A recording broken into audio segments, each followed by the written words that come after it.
នេះគឺជាកម្រងវីដេអូដែលខ្ញុំសម្រាប់កូនទី2ចាចំថ្ងៃទី22ខែមេសា2025សម្រាប់គោលបំណងដែលខ្ញុំចង់ធ្វើវីដេអូនេះឡើងមកគឺខ្ញុំចង់ចងក្រងទុកជាអនុស្សាវរីយ៍ជាថ្ងៃមួយដ៏ល្អដែលយើងកំតឹងរង់ចាំចង់ជួបមុខកូនណាធម្មតាចិត្តជាពុកម្ដាយគឺតែងតែចង់ឃើញមុខកូនឆាប់អញ្ចឹងណាហើយសម្រាប់ការសម្រាប់កូនទី2នេះគឺខ្ញុំធ្វើការវះកាត់បងដោយសារខ្ញុំមានកូន3ឆ្នាំ2អញ្ចឹងគឺខ្ញុំជ្រើសរើសពេលវេលាល្អគឺធ្វើការវះកាត់តែក្នុងវីដេអូនេះគឺខ្ញុំសូមអរគុណច្រើនខ្លាំងមែនទែនទៅលើគ្រួសាររបស់ខ្ញុំនិយាយទៅគឺគាត់តែងតែនៅចិត្តខ្ញុំរហូតគាត់ដល់កម្លាំងចិត្តឲ្យរហូតណាអារម្មណ៍ពេលដែលយើងពេលសម្រាប់កូនគឺគ្មានអីកក់ក្ដៅជាងគ្រួសារដែលនៅចិត្តទេហើយខ្ញុំឲ្យតែឃើញវីដេអូនេះគឺខ្ញុំ4 10កោរហូតមកបងចា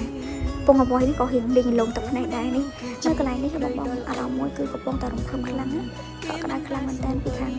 គ្រួសាររបស់យើងគាត់នៅចិត្តអញ្ចឹងអារម្មណ៍មួយទៀតគឺបានលើសលេងកូនយើងក្បែរគ្នាកាយពីតាចិត្តទីបំផុតអូនបានសម្រាប់ចិត្តមកហើយបងចាគីឡូរបស់អូនគឺ3គីឡូ4ហើយថ្ពាល់គេខូចទាំងសងខាងតែម្ដងបន្ទាប់ពី